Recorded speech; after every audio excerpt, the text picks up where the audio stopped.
Hai guys, Assalamualaikum warahmatullahi wabarakatuh. Ketemu lagi sama aku Indastia. Nah, kali ini aku eh, tampil berbeda karena memperingati 100 subscriber. Mungkin 100 buat orang lain itu bukan apa-apa, tapi buat aku YouTuber pemula yang mungkin sebelumnya hanya punya angan-angan untuk konten karena takut dijudge orang, takut dan malu mungkin dijudge teman-teman. Nah, oke. Karena aku udah punya 100 subscriber dan sebelumnya aku sempat upload short video itu dari konten-konten aku yang mungkin simple. Kali ini aku akan balik lagi dengan video yang agak panjang. Nah, untuk kali ini spesial aku akan bahas mengenai perkuliahan dan gimana sih struggle aku bisa kuliah di universitas swasta dan menyelesaikannya tepat waktu. Bagi kalian mungkin kuliah di universitas swasta itu gampang dan gampang lulus, tapi jangan khawatir, nggak seperti itu guys.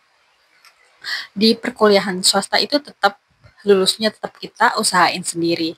Nah, terbukti sekarang aku udah kerja selama beberapa tahun dan teman-temanku juga masih ada yang struggle menyelesaikan skripsinya. Tapi jangan putus asa. Meskipun kalian masih struggle, aku yakin kalian bisa menyelesaikannya dalam waktu dekat dan lulus tepat waktu. Oke, yang pertama, sebenarnya aku ini kuliah bareng sahabatku, namanya Laila. Halo Laila. Nah, aku kuliah daftar dan nyari-nyari perkuliahan itu sendiri karena sebelumnya memang orang tua aku itu nggak ada yang kuliah guys dan cuma lulusan SD SMP gitu dan alhamdulillahnya aku bisa diberi kesempatan untuk kuliah untuk melanjutkan pendidikan ke yang lebih tinggi supaya harapan mereka itu aku bisa menjadi lebih baik dan bisa menggapai apa yang aku inginkan.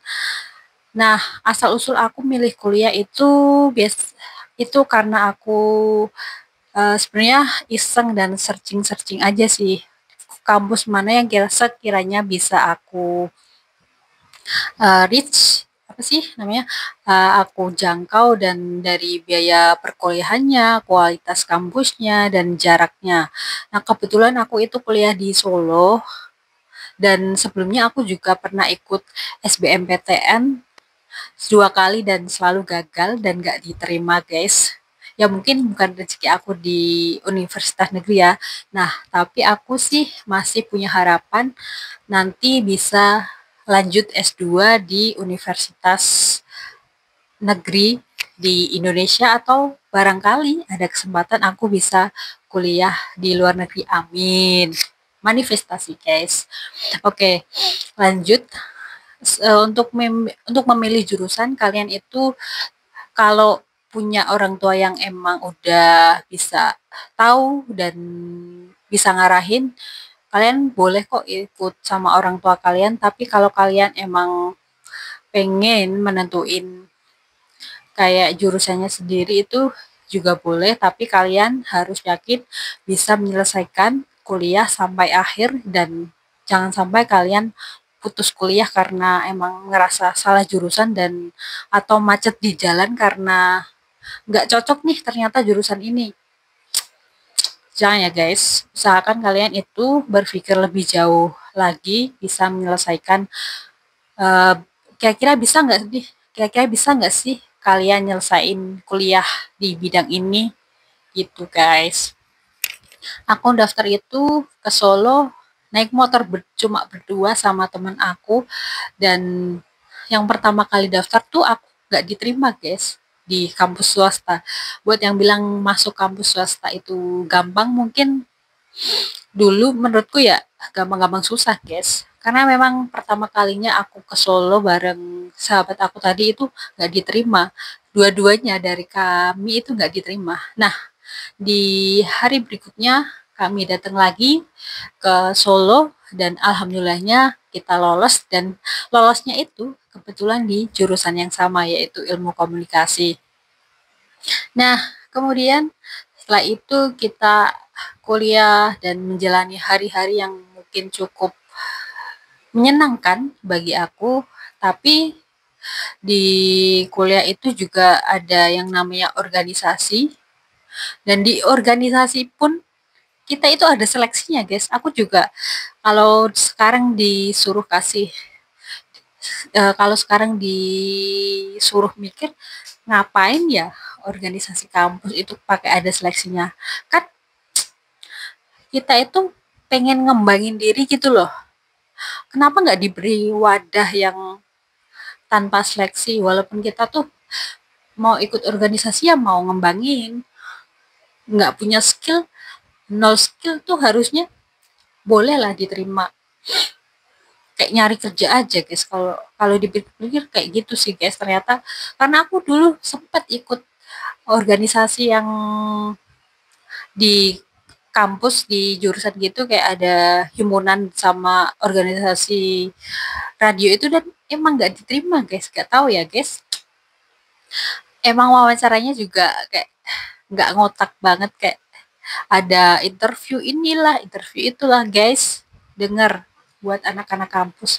Aku itu mau ngembangin diri buat gabung ke komunitas kalian. Pakai ada seleksinya lagi, kayak nyari kerja aja ya, guys, guys. Emang di Indo ini. Walaupun sekarang aku juga masih di Indo, guys. Oke. Selanjutnya di semester berikutnya masih aman.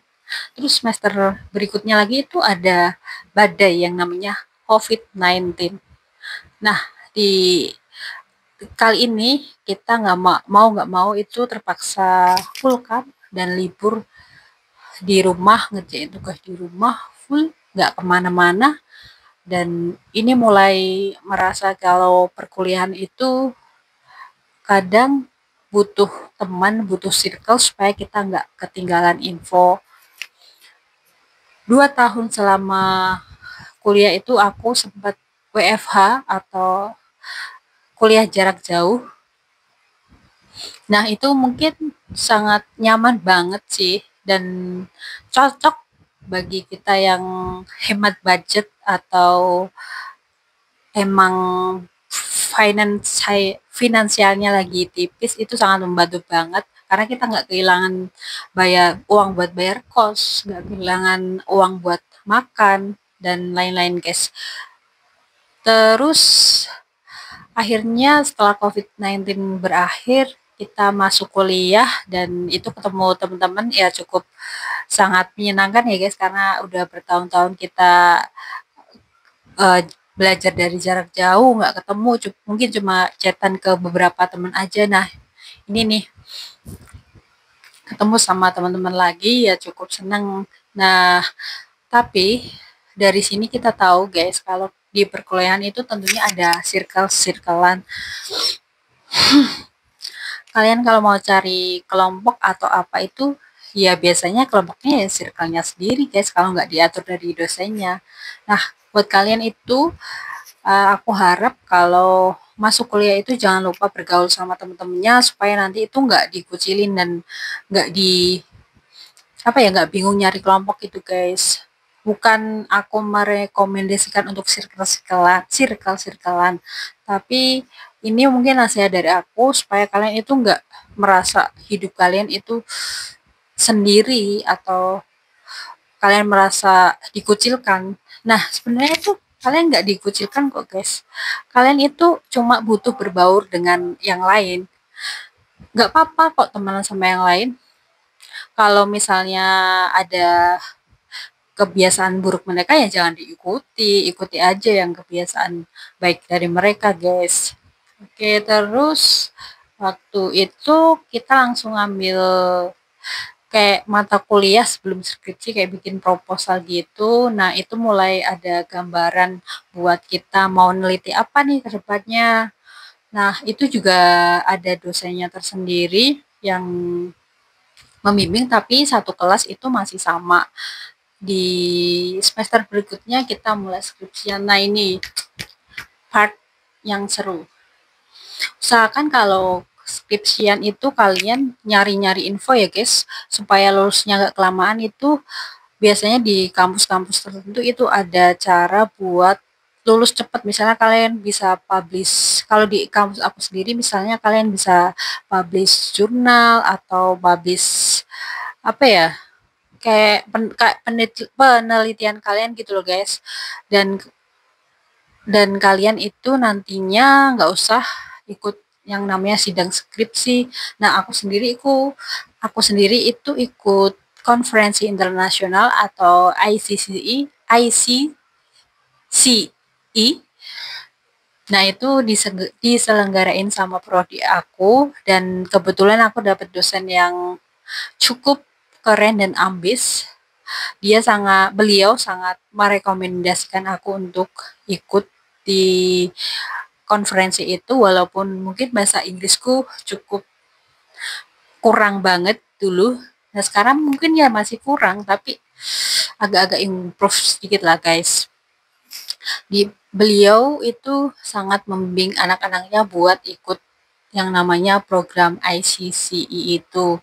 Dan alhamdulillahnya di bimbingan beliau, kalau nggak salah berberapa ya, satu dua tiga berenam atau nggak berlima ya guys, kita bisa lulus bareng tanpa sidang skripsi dan bisa menyelesaikan perkuliahan 3,5 tahun. Keren kan guys?